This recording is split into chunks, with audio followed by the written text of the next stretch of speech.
Diyos. Part 2 of the message, 6 Big Hindrances to Faith. Part 2 ng ating pinag-aaralan ng 6 na malalaking hadlang sa ating pananampalataya. Fight the good fight of faith. Kailangan lumaban tayo ng may magandang pakikipaglaban o mabuting pakikipaglaban sa pananampalataya. In 1 Timothy chapter 6 verse 12, the Bible teaches us to fight the good fight of faith, lay hold unto eternal life, to which you were also called and have confessed the good confession in the presence of many witnesses. At sabi dito, ipaglaban mo ng mabuti ang pananampalataya, panghawakan mo ang buhay na walang hanggan, dahil diyan katinawag ng Diyos nang ipahayag mo sa harap ng maraming saksi ang iyong pananalig kay Kristo. If we are to fight the good fight of faith, Kapag tayo ay nakipaglaban ng mabuting pakikipaglaban we must understand that there ng are ating enemies pananampalataya, kailangan nating maunawaan ng ating kaaway or hindrances to faith. o ang mga hadlang sa ating mga pananampalataya. Amen? Amen? A lack of faith May mga kakulangan sa pananampalataya comes from a lack of knowledge of God's Word. ay nagmumula ito sa kakulangan ng karunungan o kaalaman sa salita ng Diyos. In Romans 10:17, the Bible says, "So then faith cometh by hearing, and hearing by the Word of God." Sabi dito sa Romans 10:17, kaya't ang pananampalataya ay bunga ng pakikinig at ang pakikinig naman ay bunga ng pangangaral tungkol kay Kristo. The issue is that people don't have a lack of faith or don't have any faith, say it that way. Ang issue dito na kapag wala kang pananampalataya It's that the people don't know how to release their faith. at ang mga tao ay hindi nila alam kung paano nila gawin ang kanilang We pananampalataya. hear the Word of God every week, day in and day out. At naririnig nila ang salita ng Diyos linggo-linggo, araw-araw. But it's when we experience crisis, Na kapag nakakaranas na tayo ng mga krisis, we speak our problems, ay ini-expect natin ang ating mga problema we magnify our situation, at pinapalaki na natin ang ating sitwasyon. but what we should be doing Pero kung ang dapat nating gawin, is seeking God, ay kailangan nating hanapin, and what does His saliksikin, Word say kung ano ang sinasabi ng salita that covers my crisis. na siyang nagko-cover ng iyong krisis. And I need to begin to hear what God says belongs to me, At kailangan kong mapakinggan kung anong sinasabi ng Diyos na para sa akin. and begin to believe that, At mag-umpisa na itong, mag-umpisang paniwalaan ito. and begin to release my faith in God At kailangan ilagak natin ang ating pananampalataya sa Diyos by speaking the Word, sa pamamagitan ng pagsasalita ng Kanyang salita. by speaking the will of God, Sa pamamagitan ng pagsasabi ng By kalooban ng Diyos. speaking the power of God. Sa pamamagitan ng pagsasalita ng kapangyarihan ng Diyos. Learn to introduce the power of His Word Kailangang matutunan mo na ipakilala ang kapangyarihan ng Diyos sa Kanyang salita into your situation sa iyong mga sitwasyon. and begin to experience At mag-umpisa itong maranasan the victory. ang tagumpay. The Bible says Sabi sa Biblia that that's the victory that overcometh the world, na ang pagtatagumpay ay siyang napagtagumpayan na ng mundo even our faith. kahit sa ating pananampalataya. Turn to your neighbor and say, release your faith. Sabihin mo sa katabi mo, ilagak mo na ang iyong pananampalataya. Hallelujah. I-release. The real reason for a lack of faith Ang totoong dahilan sa kakulangan ng pananampalataya is a lack of knowledge ay ang kakulangan ng kaalaman of God's Word. ng salita ng Diyos. The Bible says, my people perish Sabi sa Biblia na nagdurusa ang aking mga anak for a lack of knowledge. dahil sa kakulangan ng karunungan. Turn to your neighbor and say, it's time to get some knowledge. Sabihin mo sa katabi mo, panahon na para magkaroon ng kaalaman. You see, the answer Ang kasagutan to your crisis sa mga problema is found ay matatagpuan o masusumpungan in the knowledge sa karunungan of the Word of God. ng salita ng Diyos. Paul said, Sabi ni Pablo, "For I am not ashamed of the gospel of Christ, at hindi ako mahihiya sa ebanghelyo ni Kristo, for it is the power of God dahil ito ang kapangyarihan ng Diyos unto salvation." doon patungo sa kaligtasan. The Word of God Ang salita ng Diyos is the power of God. ay ang kapangyarihan ng Diyos. Say with me, the Sabihin power natin of ito. God The power of God is the Word of God. is the Word of God. Amen? Amen. So don't put your faith So wag mong ilagak ang iyong pananampalataya in the wisdom of a man sa karunungan ng tao.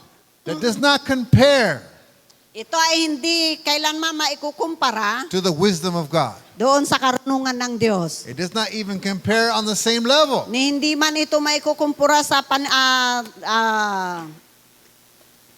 the same na antas.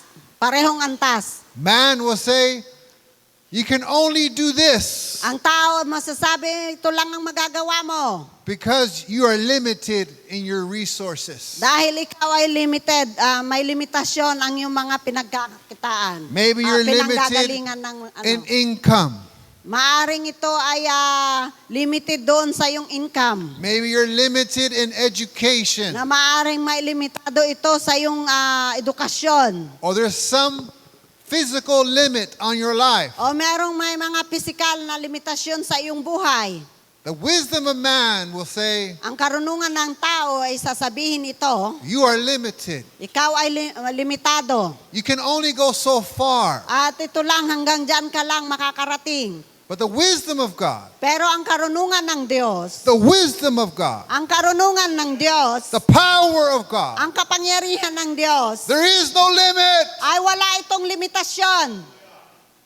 All things are possible Lahat ng mga bagay ay posible to those who believe. doon sa mga nananampalataya. The only limit Ang meron lang limitasyon is the limit you put on yourself ay ang limitasyon na ilalagak mo sa iyong sarili when you do not seek the knowledge. kapag Of hindi the mo word. inalam ang karunungan ng salita, God kaalaman sa salita. desires Ninanais ng Diyos to grant you na ibigay sa iyo the spirit of wisdom ang espiritu ng karunungan and revelation at ng in kapahayagan the knowledge of God, sa karunungan ng Diyos. that the eyes of your understanding At ang paningin ng iyong paningin ng iyong karunungan o would be enlightened. kaalaman ay ito ay maipapakita. God wants to open your eyes Gusto ng Diyos na buksan mo ang iyong mga mata to see something para makita ang mga bagay and to know who you at are para malaman mo kung sino ka and what you have at kung ano ang meron ka and your rights to use it. at ang karapatan mo na gamitin ito. You're a child of God. Ikaw ay anak ng Diyos. Hallelujah. Hallelujah. You're born again. Ikaw ay pinanganak na muli. You have the life of God in you. Meron kang liwanag o ilaw ng Diyos ay nasa sa iyo. You have the nature of God in you. Meron kang wangis ng Diyos o ano ba yon? Yon.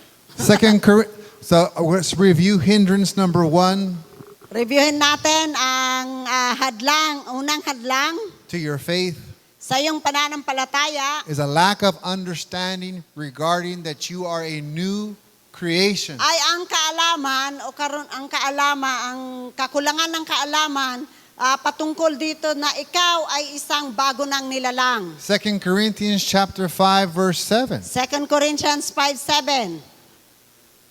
Therefore, if anyone is in Christ, he's a new creation. Old things have passed away. Behold, all things have become new. Kaya't kung ang sinuman ang na kay Kristo, siya ay bagong nilalang, ang mga dating bagay ay nagsilipas na narito sila'y pawang naging mga bago. Are you born again? Ikaw ba ay pinanganak na muli? Are you a child of God? Ikaw ba ay anak ng Diyos? Have your sins been remitted? Ang napatawad na ba ang iyong mga kasalanan? What does that mean? Ano ba ibig sabihin That yan? old person that people remember you by when you were before you became born again, na ang dating pagkatao mo na nawala na bago ka pa man naging pinanganak na muli, that old person is gone. ang dating pagkatao na yan ay wala na. You are a new creature. Ikaw ay bago ng nilalang. You have been born again. Ikaw ay pinanganak na muli. I don't care about your past. Hindi mahalaga kung ano man yung nakaraan. Do you know that God has blotted out Alam mo ba na ang Diyos ay binura na ito? your transgressions? Na inyong mga kasalanan? He even says, I won't even remember them anymore. At sinasabi niya, hindi ko na ito inaalala pa. Then why should we remember them? At bakit pa natin ito alalahanin? And if somebody comes around to remind you of your old past life, Pag merong lumapit sa iyo na sasabihin sa iyo at pinapaalala sa iyo ang iyong dating buhay, you just tell them, I don't know what you're talking about. at sabihin mo lang na hindi ko alam ang mga sinasabi mo. I've been born again. Ako ay pinanganak na muli. I'm a new creature in Ako ay Christ. bago ng nilalang kay Kristo. That old person is gone. Ang lumang pagkatao na yan ay wala na. And all its past sins and failures. Lahat ng mga bagay na nangyari ng mga kasalanan at mga kabiguan, And behold, all things have become new. at lahat ngayon ay lahat ng mga bagay na ay bago na. You must understand Kailangan nating maunawaan that you're not just forgiven, na hindi lang ikaw basta pinatawad, but you have been bought with the precious blood of Jesus. at ikaw ay tinubos ng napakahalagang dugo ni Kristo Jesus. You've been purchased with the blood. At ikaw ay tinubos, binili ng kanyang dugo. You are now a child of God. At ikaw ngayon ay anak ng Diyos. You are an heir. Ikaw ay tagapagmana. You have access Ikaw meron kang access to God. sa Diyos. And you have the right At meron kang karapatan to speak the word of God. para sabihin o salitain ang salita ng Diyos. You see, in the beginning, Mula sa umpisa, when the earth was void, at ang mundong ito ay wala. the Bible says the Spirit of God hovered over the earth. At sabi ng banal na kasulatan na ang salita ng Diyos ay napalooban ng ang mundong ito. And God said, let there be light. At sabi ng Diyos ay magkaroon ng liwanag. And light was. At nagkaroon nga ng liwanag. You see, God is a spirit.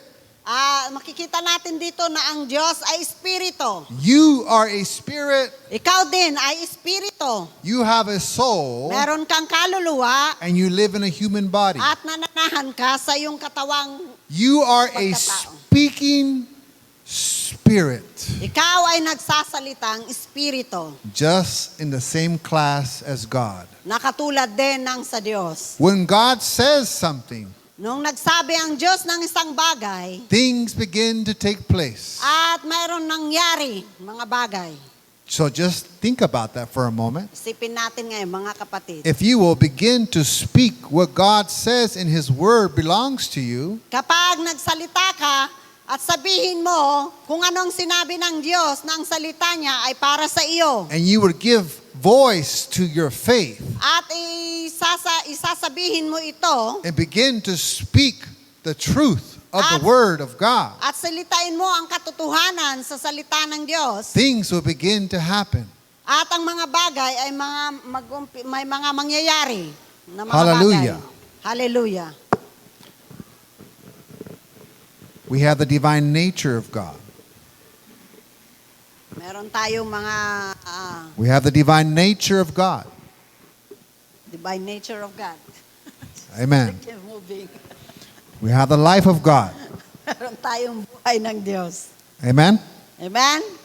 I told you the story last week At sinasabi ko ang kwento nung nakarang linggo, about the individual ang patungkol sa mga tao o who was individual considered the neighborhood drunk.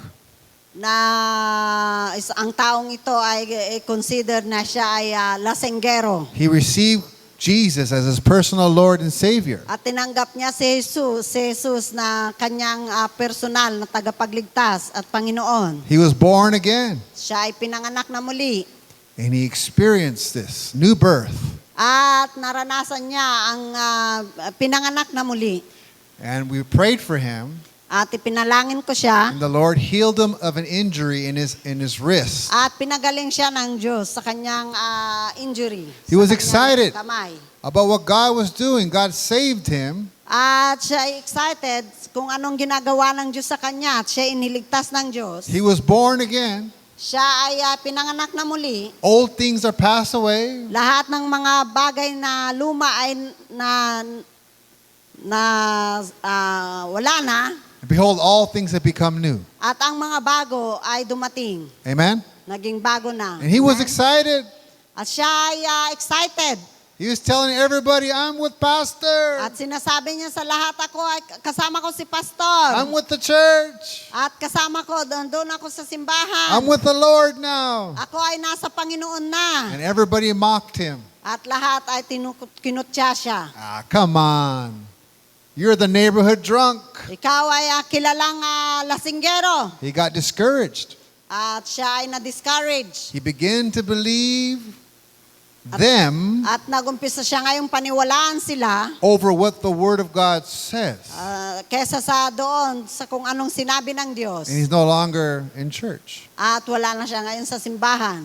But it does not change the fact that he's still born again. Pero hindi ito mababago na siya pa rin ay pinanganak na muli. He's still a new creature in At Christ. siya pa rin ay bago nang nilalang kay Kristo. Because of that lack of understanding, Pero dahil doon sa kakulangan ng karunungan, his faith has been hindered. at ang kanyang pananampalataya ngayon ay nahadlangan. He's now walking by sight At siya ngayon ay lumalakad na sa paningin lang rather than walking by faith. kesa sa lumakad sa pananampalataya. We walk by faith and Kailangan not nat- by sight. Kailangan natin lumakad sa We pananampalataya walk at hindi sa according paningin. to the Word. At tayo ay dapat lumakad ayon sa salita. We walk according to the power of God. At kailangan lumakad tayo ayon sa kapangyarihan ng Diyos. The Lord wants us Ang Diyos, nais ng Diyos to not be moved by our feelings na kailangan hindi tayo kumilos sa ating mga pakiramdam. that change from day to day. Na siyang nagbabago araw-araw. God doesn't want us to walk according to the things that we see with our eyes. Gusto ng Diyos na lumakad tayo. What? Not to walk according to the things that we see with our eyes. At ninanais ng Diyos na dapat tayong hindi lumakad sa mga bagay na ating nakikita. There's enough problems out there. At may mga napakaraming problema dyan. Just don't look at them. Huwag mo lang silang tingnan.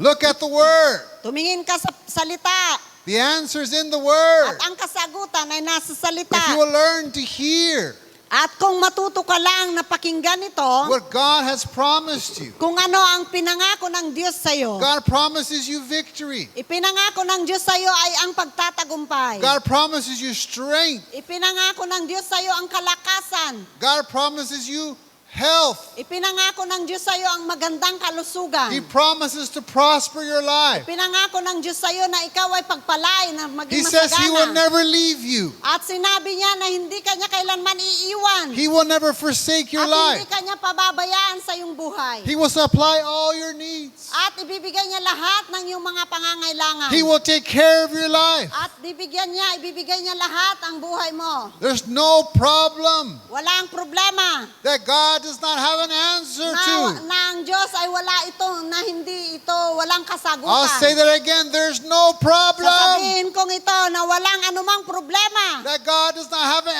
answer to. na ang Diyos ay walang kasagutan ng Diyos. For in the beginning was the Word. Dahil sa umpisa pa man ay ang salita na. The Word was with At God. ang salita ay nasa Diyos. And the Nasa Word Diyos. was God. At ang salita ay Diyos. I don't think you heard that right. Hindi ko alam kung napakinggan nyo ito ng tama. In the beginning, Sa umpisa, before your problems ever began, bago pa man nagumpisa ang iyong problema, was the Word. ay ang salita, The power of God ang kapangyarihan kapangyarihan ng Diyos, The Word of ang God salita ng Diyos, was here in the ay beginning, nandito na bago pa man ang umpisa, before time, bago pa man ang panahon, before space, bago pa man ang mundo, before matter. bago pa man ang mga bagay. The Word was At ang Diyos ay nandyan na, here in the beginning. dito sa umpisa pa lang. If you will learn to introduce the Word of God Kapag natuto ka na ipakilala ang salita ng Diyos, that was here na nandito na, before your problems ever began, bago pa man ang yung problema ay nandyan. and learn to release your faith At in the matuto Word, ka na ilagak mo ang yung pananampalataya sa salita. learn to speak At matuto ka na salitain ito, the Word of ang God. salita ng Diyos. Learn to act on the Word Matuto ka na kumilos sa salita ng Diyos. as it to be really the absolute truth. Na parang ito ay talagang makatotohanan. Learn to see the Word of God as final authority Matuto ka na tingnan ang salita ng Diyos na ito ang pinaka-final na authority over your crisis sa iyong mga problema. and begin to experience At magumpisa ka ngayon maranasan the miracle power ang himala ng kanyang kapangyarihan that declares to you na siyang binigay sa iyo no weapon na walang anumang sandata that's formed against your life na siyang ginawa laban sa iyo shall prosper, na magtatagumpay. and every tongue At lahat ng mga dila that shall rise against your na life siyang nagsasabi na laban sa iyo, in judgment you shall condemn it. at sila ngayon ay pag hukom ay sila ay kinundina na. For this is the heritage Dahil ito ang mga mana of the servants of the Lord, ng mga lingkod ng Diyos and the righteousness of me, saith the Lord. at ang mga may makatwiran sa akin, sabi ng Panginoon. All right, let's move on to hindrance number 2. At tumako na tayo sa pangalawang hadlang To your faith. sa iyong pananampalataya. A lack of understanding Ang kakulangan ng kaalaman of our place in Christ. sa ating lugar kay Kristo. The second hindrance to faith Ang pangalawang hadlang sa pananampalataya is a lack of understanding ay ang kakulangan ng pagkaunawa of our place in Christ sa ating lugar kay Kristo and Christ's place in our lives. at ang lugar naman ni Kristo sa ating I'm buhay. going to encourage you to go to our church website, Ini-encourage ko kayo na pumunta kayo sa ating church website, WLWCPH.org. wlwcph.org. And in the menu, At sa menu, you'll find a section that says confessions. makikita nyo doon sa section na ito na nasabi confession. And you'll find a place that says in Him At Scriptures. makikita nyo doon ang mga talata sa kasulatan ng in Him. And as you begin to confess these scriptures found in the New Testament, Na habang sinasabi niyo itong mga kasulatan na to na makikita sa bagong tipan, you will begin to discover your place at ma-discover nyo ngayon ang inyong lugar in Christ kay Kristo and Christ's place in you. at kung ano naman si Kristo sa inyo. A scripture Sabi sa kasulatan, that reads like this. 1 John chapter 4 verse 4. nagsasabi ng ganito sa unang Juan, Kapitulo 4, versikulo 4. You are of God, little children, and have overcome them, because greater is He who is in you 1 John 4:4, guys. than he who is in the world. At sinabi dito, mga anak, kayo nga'y sa Diyos at napagtagumpayan na ninyo ang mga huwad na propeta, sapagkat ang espiritong nasa inyo ay mas makapangyarihan kaysa espiritong nasa mga sanlibutan. Do you believe that the greater one lives in you? Naniniwala ka ba ng isang dakilang nasa iyo ay nananahan sa iyo? Ang Do isang you believe dakila ay that? nananahan sa iyo? Naniniwala ka ba dyan? Do you believe that the greater one lives in you? Naniniwala ka ba na ang isang dakila ay nananahan sa iyo? I given this illustration before. At binigay ko itong isang ilustrasyon na to. This beautiful young lady next to me. Itong magandang batang-batang babaeng ito na katabi ko, She looks tiny siya ay maliit. next to me. na katabi ko. But she's tiny, but she's mighty.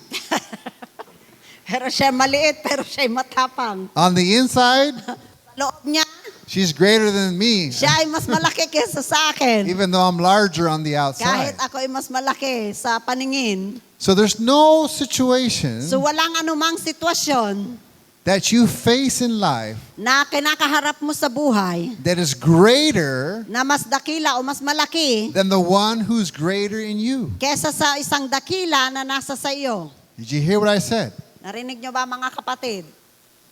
The Lord, Ang Diyos, by His Spirit, sa pamamagitan ng kanyang espiritu, lives inside of you, na siyang nananahan sa iyo, the greater one, ang siyang isang dakila at malaki. the one that was here in the beginning, Ang isang narito mula pa sa umpisa, before the beginning ever began, na bago pa man ang umpisa ay nag-umpisa, lives in you. na siyang nananahan sa iyo. The Bible says, Sabi sa Biblia, he who believes, as the scripture has said, ang sino man ang mga sumampalataya kung anong sinasabi ng kasulatan, that out of your belly, na sa iyong kaibutura o sa iyong tiyan, out of your innermost being, sa iyong kaibuturan na pagkatao, shall flow ay siyang dadaloy rivers na siyang parang ilog of living water. ng buhay na tubig. Rivers, Ilog, mga ilog, plural. mga ilog, More than marami. one river. Ha? More than one river. Na higit pa sa isang ilog lang. Amen? Amen? More than one river Ito ay higit pa sa isang ilog lang shall flow. na siyang dadaloy. What river do you need to flow? Ano ba ang kailangan mong ilog na dapat dumaloy? Do you need a healing river to flow? Gusto mo ba ng ilog na kagalingan na dumaloy? Do you need a financial river to flow? Gusto mo ba ng ilog ng pinansyal na dumaloy? Do you need a river Gusto mo, kailangan mo ba ng ilog that can bring healing to any relationship? na siyang magdadala ng kagalingan sa iyong relasyon? Whatever your need is, Ano man ang iyong mga pangangailangan? whatever is not working out in your life today, Ano man ang mga bagay na,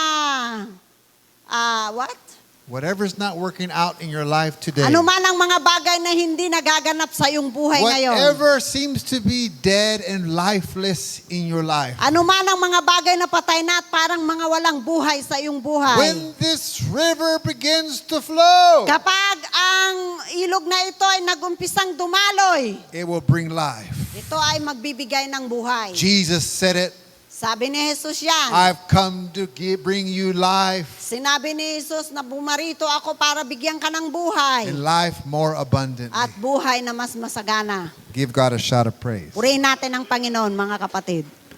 Turn to your neighbor and say, the greater one lives in you. Sabihin mo sa katabi mo, ang sangdakila na nananahan sa'yo. Colossians chapter 1 verse 13. Colossians 1:13. He has delivered us from the power of darkness and conveyed us into the kingdom of the Son of His love. Iniligtas niya tayo sa kapangyarihan ng kadiliman at inilipat sa kaharian ng kanyang minamahal na anak. You see, you're not trying to be delivered Hindi natin sinusubukan na tayo'y ma-deliver o mapalaya from the powers of darkness. mula doon sa kapangyarihan ng kadiliman. Oh, Pastor, I'm struggling with some things in my life. O pastor, nahihirapan ako sa mga bagay-bagay na mahirap sa aking buhay. Well, guess what? You've already been delivered. Guess what? Ikaw ngayon ay pinalaya na. Hallelujah. Pinalaya ka na, hallelujah. But you cannot realize that until you get into the Word. Hindi mo malalaman ito hanggat hindi ka dumadako sa salita. Say with me. Sabihin natin ito. I have been delivered Ako ay pinalaya na from the powers of darkness. mula sa kapangyarihan ng kadiliman. Say, my life has been transferred. My life has been transferred. I'm no longer in the kingdom of darkness. I'm no longer in the kingdom of darkness. I'm no longer under the power of sin. I'm no longer in the power of sin. And the devil has no place in me. And the devil has no place in me. I am in the kingdom. I'm in the kingdom. You see, you have to understand that you have kingdom position. Kailangan nating maunawaan na nakatayo na tayo dito sa isang kaharian. You have kingdom authority. Meron ka ng kapangyarihan sa kaharian. You have the exousia. Meron ka ng exousia. That means you have the right Ibig sabihin, meron ka ng karapatan to exercise authority. para gawin ang iyong mga kapangyarihan. You have the right Meron kang karapatan to speak the authority of the Word of God para sabihin ang kapangyarihan sa salita ng Diyos over your life. sa iyong buhay. I'll say that again. Sabihin ko ulit, You have the right meron ka ng karapatan to speak the authority of the Word of para God sabihin ang kapangyarihan sa salita ng Diyos over your life. sa iyong buhay. And everything else has to obey it. At lahat ng mga bagay kailangan sumunod. Amen? Amen? Hallelujah. Hallelujah.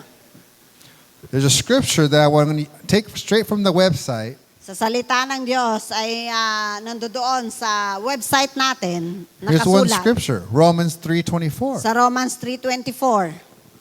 Being justified freely by His grace. That's not there.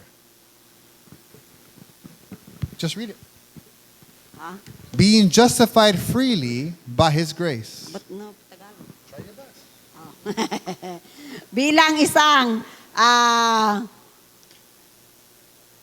That's okay.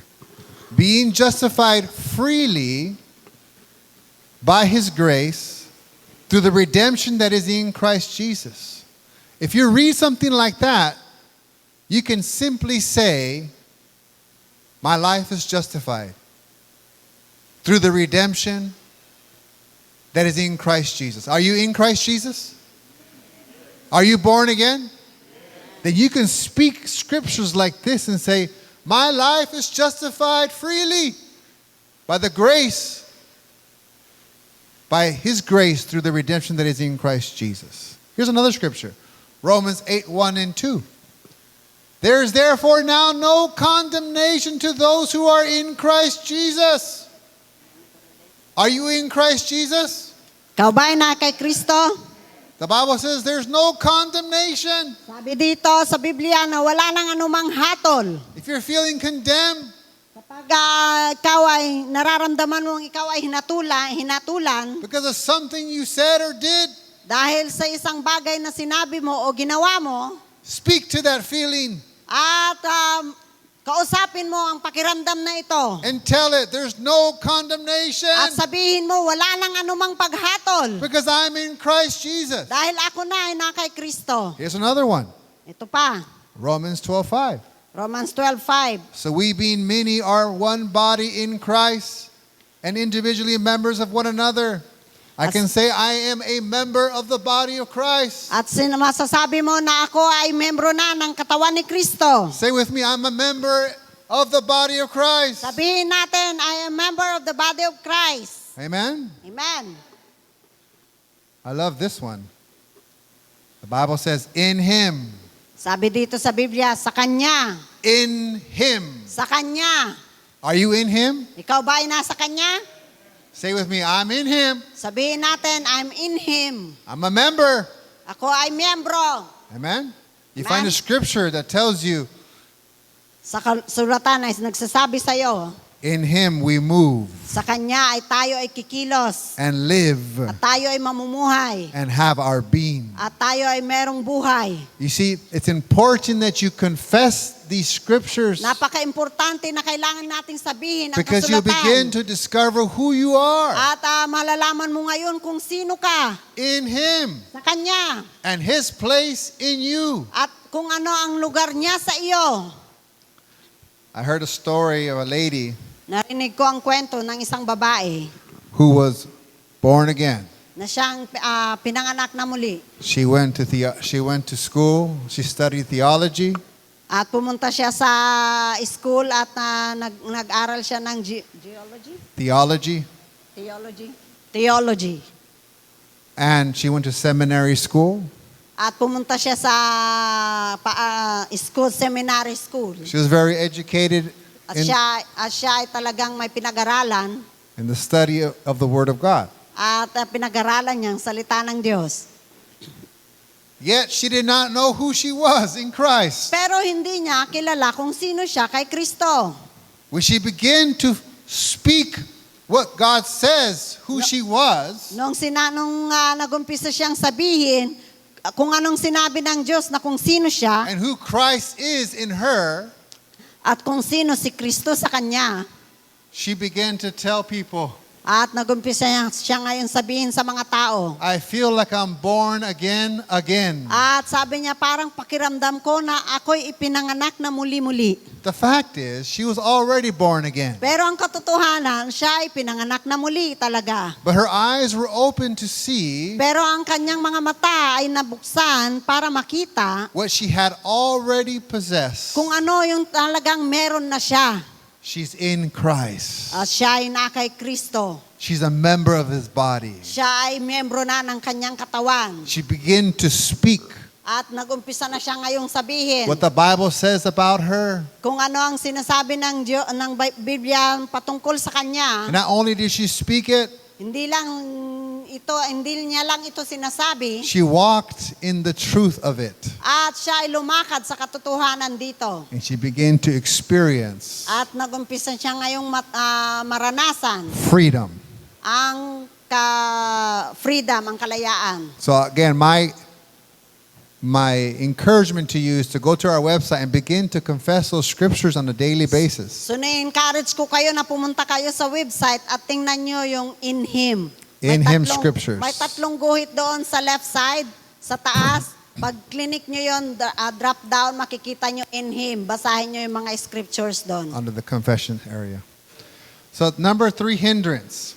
Ang pangatlong hadlang, A lack of understanding regarding our righteousness. ang kakulangan ng kaalaman ng patungkol sa ating mga katwiran. You Sa ating must pagiging understand katuwid. that you are the righteousness of God Kailangan mong maunawaan na ikaw ang katwiran ng Diyos. in Christ Jesus. Kay Kristo Jesus. It's because you're in Him Dahil ikaw ay sa Kanya that you're made righteous. at ikaw ay matuwid, Righteous being right standing with God. ang isang matuwid ay isang nakatindig o naninindigan sa katwiran ng Diyos. If you don't understand this Kapag hindi mo ito naunawaan and you just feel that you're unrighteous and not worthy, at nararamdaman mo lang na ikaw ay hindi karapat-dapat at ikaw ay hindi makatwiran, then you will fail to operate as a child of God, at ikaw ngayon ay mabibigo na gawin as a new na creature in bilang ikaw ay Christ, anak ng Diyos at bilang ikaw ay bagong nilalang kay Kristo, as a righteous new creature. na bilang isang matuwid na nilalang. James chapter 5 verse 16. Sa James 5:16, Basa Tagalog. isinusulat That's not it. James chapter 5 verse 16. James 5:16. Confess your trespasses to one another, pray for one another, that you may be healed. The effective fervent prayer of a righteous man availeth much. Kaya nga, ipagtapat ninyo sa inyong mga kapatid ang inyong mga kasalanan at ipanalangin ninyo ang isa't isa upang kayo'y gumaling. Malaki ang nagagawa ng panalangin ng taong matuwid. The effective fervent prayer Ang epekto, ang malaki ang nagagawa ng panalangin. of a sinner man avails much? Ito ba ay ang panalangin ng isang makasalanan? No. Hindi. A righteous man. Ang isang taong matuwid.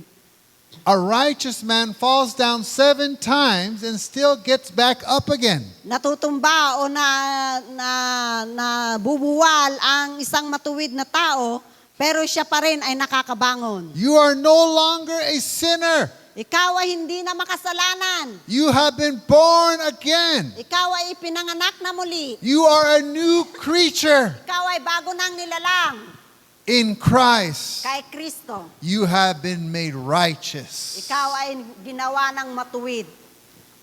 The effective fervent prayer of a righteous man avails much. Ang panalangin ng isang matuwid na tao ay malaki ang nagagawa. Could I really be righteous, Pastor? Ako ba talaga ay matuwid, Pastor? Go to verse 17. Pumunta ka sa 17. Basa. Basa. James 5:17. Why there's no Tagalog? Elijah was a man with a nature like ours, and he prayed earnestly that it would not rain. And it did not rain on the land for 3 years and 6 months. Here, Let me read it. go ahead. Sabi dito, si Elias ay isang taong may pagkataong gaya rin ng atin. At siya'y nananalangin ng buong ningas upang wag umulan at hindi umulan sa lupa sa loob ng 3 taon at 6 na buwan. In the previous scripture, Sa 16, sinabi dito, it says, in effect, the effective 16. fervent prayer of a righteous man Ang pa- availeth much. ang panalangin ng isang matuwid na tao ay malaki ang nagagawa. So in verse 17, Sa verse 17, Elijah si Elias is explained is a man with a nature like ours. at sinasabi dito na isang tao na kagaya rin natin.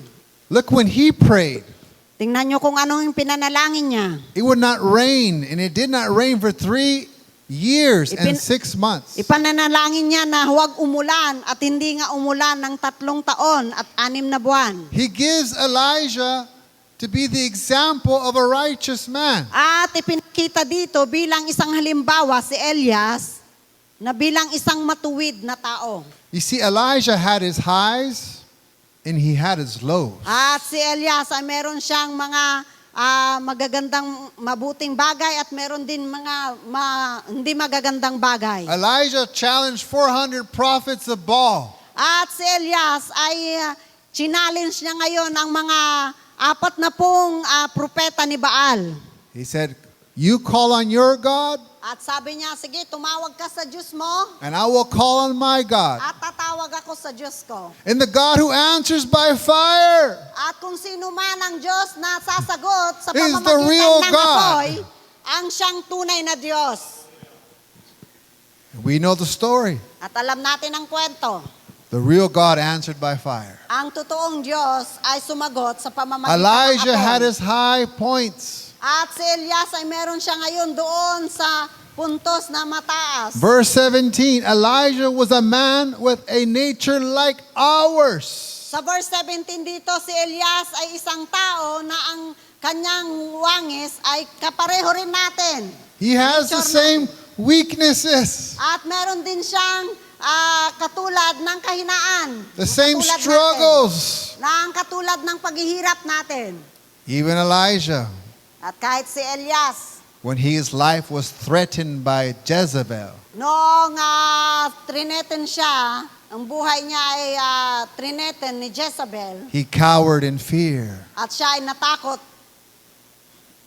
But here, a man named Elijah At itong taong ito na si Elias was an example of a righteous man, ay isang halimbawa ng isang matuwid na tao. one where righteousness was imputed into him by faith.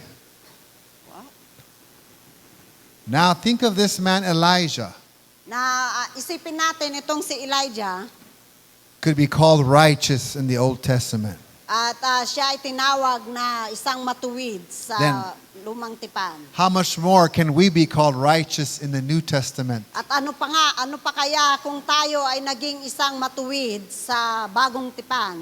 You see, in the Old Testament, Sa Lumang Tipan, God imputed righteousness.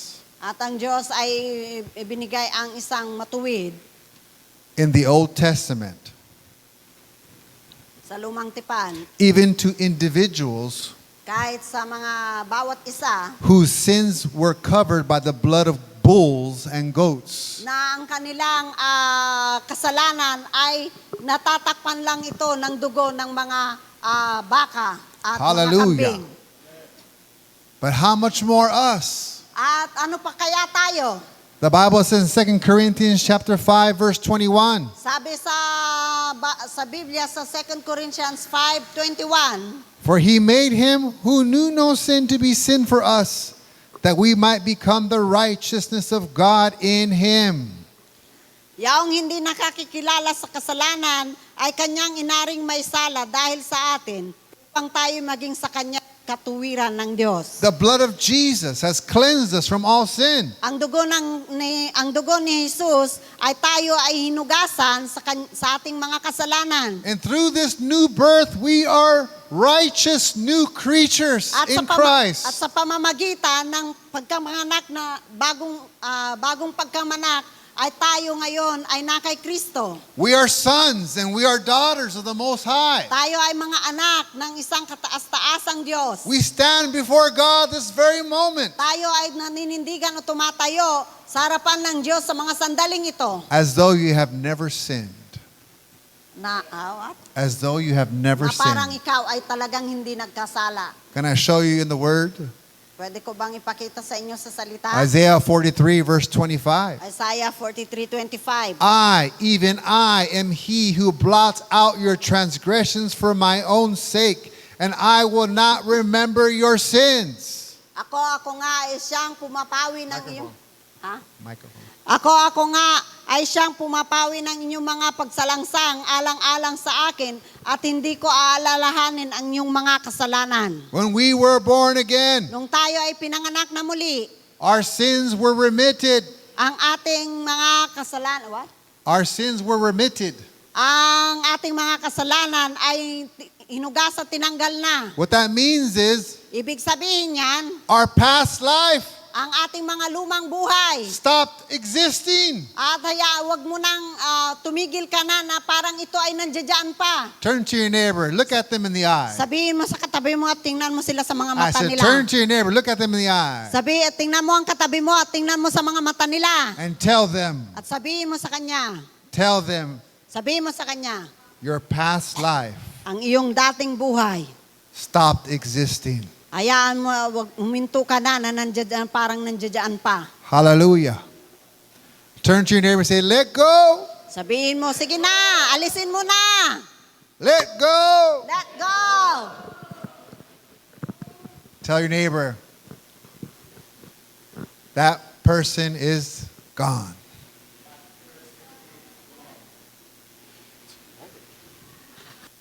That person is gone. Ang pagkataon, ang tao na yan ay wala na. We're almost done. God said Sabi ng Diyos, He will not remember our transgressions. hindi na niya aalalahanin pa ang ating mga kasalanan.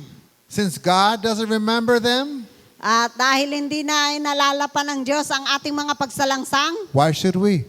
bakit pa natin ito aalalahanin? Amen? Amen? That person, that old person is in the grave. Ang dating pagkatao na yan ay nandoon na sa libingan. He's gone. Siya ay wala na.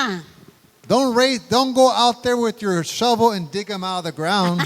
Huwag kang bumalik doon at dala-dala mong pala at ito ay huhukayin mo pa. Come on, let's Sige. go back to the old ways. O sige na, bumaong ka dyan at bumalik tayo doon sa dati. No, put some more dirt on that person. At lagyan mo pa ng mas marami pang lupa. Stomp Tabunan mo on pa him. ito. Tapos, say, apakan mo pa. You no longer exist in my life. Hindi ka na, wala ka na dyan. Wala ka na I'm sa buhay ko ngayon. born again. Ako ay pinanganak na muli. I'm a child of Ako God, ay anak ng Diyos. washed in the blood. At hinugasan ng kanyang dugo. I'm a new creature in Christ. Ako ay bago nang nilalang kay Kristo. I am the righteousness of God in Christ Jesus. Ako ay ang nakatwiran ng Diyos kay Kristo Jesus. The old man is gone. Ang dating tao ay wala na. The new man is in At ang Christ. bagong tao na ay na kay Kristo. Hallelujah. Hallelujah. Believe that. We'll finish off here in just a few moments. Tatapusin natin ito ngayon. Pastor, what if Pastor, paano kung I sin kapag ako ay nagkasala, now that I'm born again? ngayon na ako ay binago na muli. I have some weaknesses. Meron akong mga kahinaan. But I also have some good news for you. Pero meron din akong magandang balita para sa iyo. 1 John chapter 1 verse 9. If we 1 John confess chapter our 1 verse sins, 9. He is faithful and just to forgive us our sins and to cleanse us from all unrighteousness. Kung ipapahayag natin ang ating mga kasalanan, ay tapat at banal siya na tayo'y patatawarin sa ating mga kasalanan at tayo'y lilinisin sa lahat ng kalikuan. Something happens to the believer Merong mga nangyayari sa mga mananampalataya who sins. na siyang nagkakasala They disobey God in some area of their life. at nagsalangsang sila sa Diyos sa mga parte ng kanilang mga buhay. And because they have done so, At dahil sa kanilang pagsalangsang, that individual feels guilty. at ngayon ay sila na ay pakiramdam nila ay guilty. They have a sense of unrighteousness. At meron silang pakiramdam na sila ay hindi matuwid. I feel that I'm not right with God. At nararamdaman ko na hindi ako matuwid sa Panginoon. They feel embarrassed. At sila ngayon ay nahihiya. They feel like they cannot come into the presence of the Lord. At nararamdaman nila na hindi sila makakalapit sa presensya ng Diyos. But God does two things for the believer Pero ang Diyos ay gumawa ng dalawang bagay sa mga mananampalataya who may have sinned. na maaring sila ay nagkasala. What does the Bible say? Sabi sa Biblia, If we confess our sins, kapag ipinahayag natin ang ating mga kasalanan, He's talking to you, the child of God.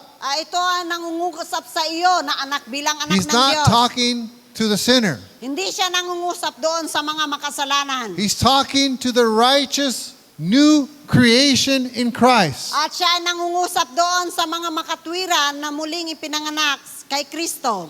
That if you will confess your sin, Kapag ipinahayag mo ang iyong kasalanan, first, the Lord will forgive you. una, ang Diyos ay patatawarin ka. And second, Pangalawa, God will cleanse you from all unrighteousness. at lilinisan ka ng Diyos sa lahat ng iyong mga kalikuan. You will be made righteous again Gagawin kang matuwid sa Panginoon. because the blood of Jesus actually cleanses us Dahil ang dugo ni Jesus ay talagang nilinis tayo from all sin. sa lahat ng ating mga kasalanan. Don't be a practicer of sin. Huwag kayong gumawa ng kasalanan. Don't be a sinner. Huwag kayong maging makasalanan. You're no longer a sinner. Hindi na tayo makasalanan pa. You are a saint. Ikaw na isang matuwid. You are a sanctified one. Ikaw ay nilinis na. Your life has been set apart. At ang buhay mo ay isinalin,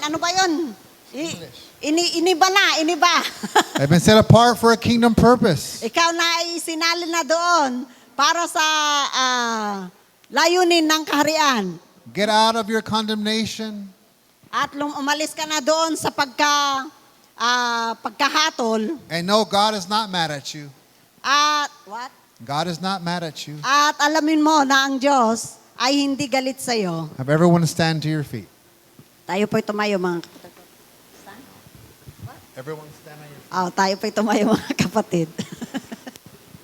Understand Kailangan nating maunawaan that you are na ikaw the righteousness of God ang katuwiran ng Diyos in Christ Jesus. kay Kristo Jesus.